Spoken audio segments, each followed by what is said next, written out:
બધાને નમસ્તે. આ ગુરુ પૂર્ણિમા દરેક માટે સૌથી આશીર્વાદરૂપ બની રહે. આપણે તેમના આશીર્વાદ અને કૃપાના વધુ લાયક બનીએ.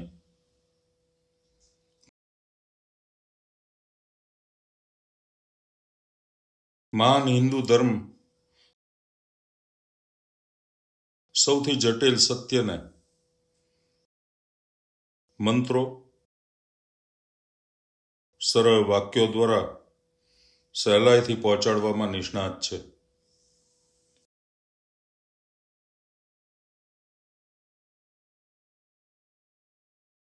પણ આપણે એ વાક્યો, થોડાક શબ્દો, જાણે કે બધું એમાં આવી ગયું હોય એમ તેનું રટણ કરતા રહીએ છીએ. તે માત્ર સાંકેતિક શબ્દો છે અને આપણે તેને આપણા જીવનમાં સમજવાના છે. આ બધા માટે 3 પગલાં છે. આપણે આ જ્ઞાન વડીલો દ્વારા અથવા પુસ્તકો દ્વારા પ્રાપ્ત કરીએ છીએ. ઉદાહરણ તરીકે સતચિત આનંદ. આ માત્ર 3 શબ્દો અથવા અહમ બ્રહ્માસ્મિ આ મહાવાક્યો છે જે મહાન સત્યને રજૂ કરે છે. પણ તેમનું રટણ કરવાથી આપણને જ્ઞાનનો સહેજ પણ અણસાર મળવાનો નથી. આપણે આ બધું પચાવવું પડશે. આ બધી બાબતો પાછળના ગહન અર્થને સમજવાનો પ્રયત્ન કરવો પડશે અને જોઈએ કે આ સત્યને આપણા ચિત્તથી કેવી રીતે પકડીએ છીએ અને આનંદ સુધી પહોંચીએ છીએ. તેવી જ રીતે આપણે અહમ બ્રહ્માસ્મિ જેવી હાલત કેવી રીતે પ્રાપ્ત કરી શકીએ અને પછી આગળના તબક્કામાં આગળ વધીએ અને પછી તેનાથી પણ આગળના તબક્કામાં જઈએ. તેવી જ રીતે ગુરુ પૂર્ણિમા પણ સાંકેતિક શબ્દ છે.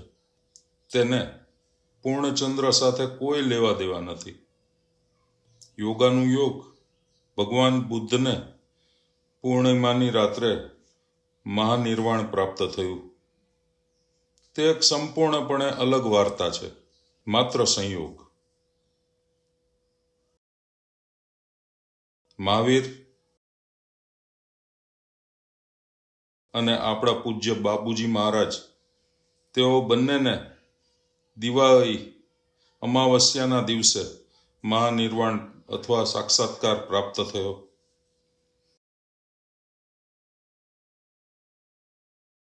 આ કંઈક વિચારવા જેવું છે. આ સાંકેતિક શબ્દ ગુરુ પૂર્ણિમા બહુ અર્થસભર છે. પૂર્ણિમાનો અર્થ પૂર્ણતા, સંપૂર્ણતા. ગુરુ, ગુ એટલે અંધકાર, રૂ એટલે આ અંધકારને દૂર કરનાર. એ ગુરુની વ્યાખ્યા છે. અને આ અંધકાર સંપૂર્ણ રીતે દૂર થાય અથવા સંપૂર્ણપણે દૂર કરવામાં આવે જ્યારે આપણે આવી સ્થિતિમાં આવીએ છીએ તો તે પૂર્ણિમા છે. સંપૂર્ણ જાગૃતિની પૂર્ણતા. આંશિક નહીં, 10% નહીં, 1% નહીં, પણ સંપૂર્ણ જાગૃતિ. અને શેની જાગૃતિ? આપણી પાસે એવી કઈ પ્રકારની જાગૃતિ હોવી જોઈએ જે બુદ્ધની હાલત અથવા સંપૂર્ણ સાક્ષાત્કાર અથવા બાબુજી કહે છે તેમ નકારની હાલતની સમકક્ષ બને? તેઓ કેવી રીતે અલગ છે?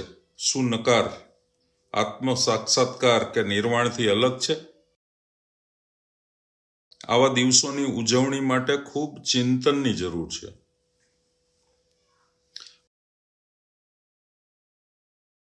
આપણે જે અર્થ રજૂ કરવામાં આવ્યા છે તેની પાછળના સાચા અર્થ પર પાછા જવું પડશે. ચાલો તેને ધાર્મિક વિધિ ન બનાવીએ. તમે તમારું જીવન માત્ર એક પૂર્ણિમા અથવા 10 પૂર્ણિમા માટે જ નહીં, પણ તમારું આખું જીવન તમારા ગુરુઓ સાથે વિતાવી શકો છો. પરંતુ અજાણતા તમે ક્યાંય જતા નથી. હું આજે સવારે વાંચેલી એક વાર્તા શેર કરવા માંગુ છું. એક સંન્યાસી હતા અને તેઓને 2 શિષ્યો હતા. તેઓ ગામડે ગામડે જાય છે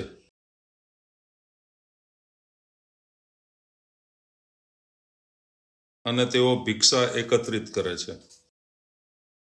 એક દિવસ તેમને એક ખૂબ ખાસ ભેટ મળી અને તે ભેટ પ્રાપ્ત કરવામાં, તે ગામ છોડવામાં તેઓને ખૂબ જ વિલંબ થયો. એકવાર તેઓ ગામ છોડવાના હતા ત્યારે તેમણે તેમના શિષ્યોને કહ્યું, ચાલો જલ્દી કરીએ, આપણે જંગલમાંથી પસાર થવાના છીએ. આપણે કોઈના દ્વારા હિંસક હુમલો થાય તેવું ઈચ્છતા નથી. તેથી તેમના શિષ્યોને ખૂબ જ આશ્ચર્ય થયું. આટલા વર્ષોમાં તેમણે ક્યારેય જંગલમાંથી પસાર થતા વખતની ચિંતા કે આવા હુમલા વિશે ઉલ્લેખ કર્યો ન હતો. આવું અત્યારે કેમ બન્યું? આપણા સંન્યાસીને શું થયું છે? જે હોય તે. સંન્યાસી પોતાના ખભા ઉપર એક જોઈ લઈને જઈ રહ્યા હતા.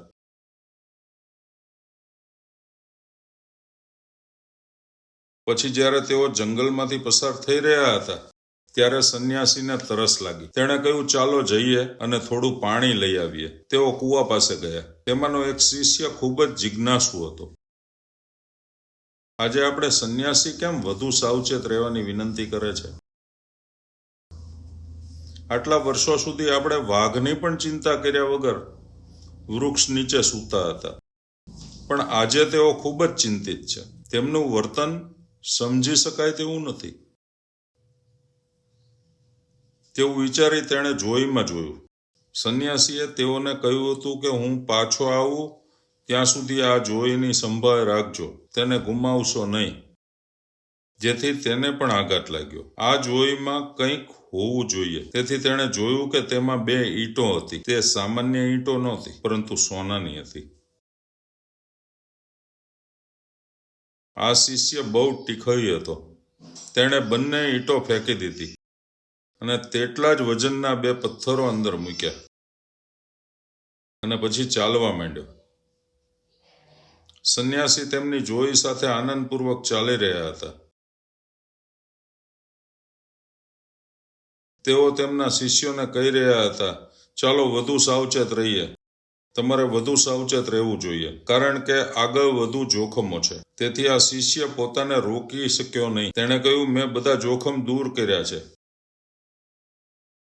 સંન્યાસીએ પૂછ્યું, તું શું કહેવા માંગે છે? તેણે કહ્યું, તમારી પાસે જે સોનાની ઈંટો હતી તે મેં કૂવામાં ફેંકી દીધી છે. તેમણે પૂછ્યું, આની અંદર શું છે? તેણે કહ્યું, તેમાં પથ્થરો છે. આપણી પાસે અહીં એક અલગ જ વાર્તા છે. આપણી અંદર ખૂબ જ કિંમતી એવા અંતર્યામી છે, જે સોનાની ઈંટ કરતાં પણ વધુ કિંમતી છે. આપણામાંથી કેટલા લોકો તેનાથી વાકેફ છે? આપણે તેનાથી બિલકુલ અજાણ છીએ. આ અંતર્યામીની અનુભૂતિ એટલે આપણા અસ્તિત્વના ઊંડાણ સુધી અને આપણા શરીરનો પ્રત્યેક કોષ જ્યારે એવું પોકારતો હોય કે હા, હું તે દિવ્ય ચેતનાનો અંશ છું, તે છે. તેનાથી વધુ કંઈ નથી. આપણે પૂર્ણિમા આવે અને ગુરુ આશીર્વાદ આપે તેની રાહ જોવાની જરૂર નથી. તમે તેને કોઈ પણ દિવસે, કોઈ પણ ક્ષણે, ગમે ત્યાં મેળવી શકો છો. ફક્ત સંસ્કાર, પૂર્વગ્રહ, સંકુચિત માનસિકતા જેવા કોઈ પણ આવરણ વિના ખુલ્લા રહો. આ બધી વસ્તુઓ આપણી દ્રષ્ટિને ખતમ કરી નાખે છે. દુનિયાના સૌથી સુંદર અરીસા દ્વારા પણ તમે તેને જોઈ નહીં શકો. તમે ફક્ત તમારી જાતને જોઈ શકો છો.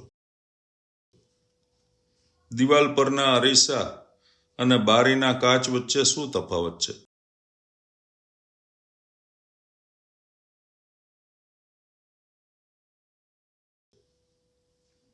અરીસાને સિલ્વર ઓક્સાઇડ દ્વારા કોટેડ કરવામાં આવે છે.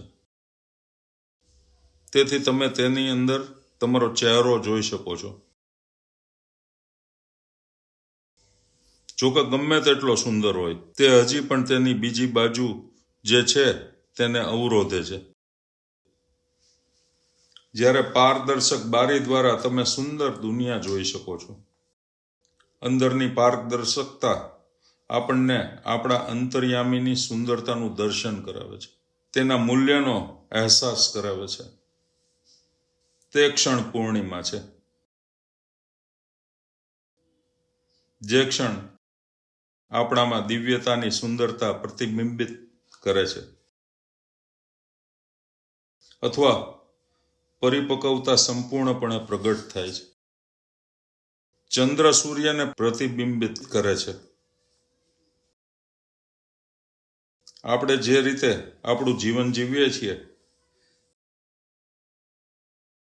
તે રીતે આપણે આપણા ગુરુઓને પ્રતિબિંબિત કરશું. તમે જાણો છો કે હું શું કહેવાનો પ્રયાસ કરી રહ્યો છું? શું આપણે આપણા ગુરુઓને પ્રતિબિંબિત કરીએ છીએ? આપણી જીવનશૈલી હાર્ટફુલનેસના મૂલ્યોને સંપૂર્ણપણે પ્રતિબિંબિત કરી રહી છે? આંશિક રીતે નહીં, સંપૂર્ણપણે. કૃપા કરીને આ બધા પર વિચાર કરો. આ ખૂબ જ શુભ અવસર પર મધ્યપ્રદેશમાં, ગુજરાતમાં, ઉત્તર પ્રદેશમાં, આવા અનેક રાજ્યોમાં હાર્ટફુલનેસ ફોરેસ્ટેશન પ્રોજેક્ટ પૂરજોશમાં ચાલી રહ્યો છે.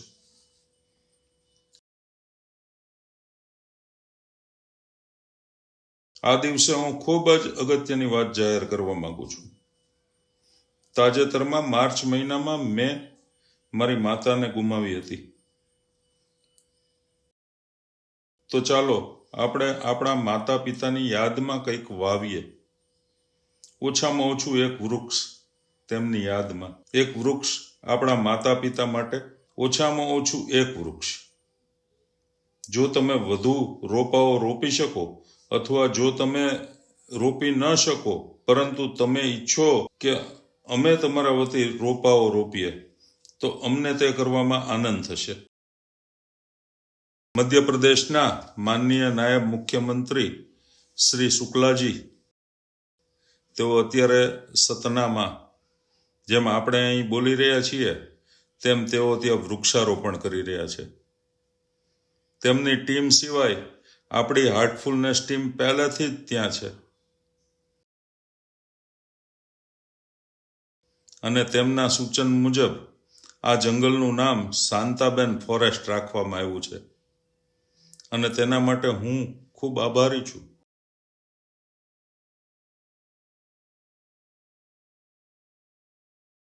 આપણી પાસે આવા ઘણા જંગલો હોઈ શકે છે, કારણ કે શાંતાબેન અને શાંતિવનમ, તેના ઉચ્ચારણમાં પણ ઘણી સામ્યતા છે તેવું મને લાગે છે. તો ચાલો આપણે બધા ખુલ્લા દિલથી ફાળો આપીએ, જે પણ આપણે કરી શકીએ. પરંતુ વધુ લોકો આ યોજનામાં ભાગ લે તે વધુ સારું રહેશે. તમારો ખૂબ ખૂબ આભાર.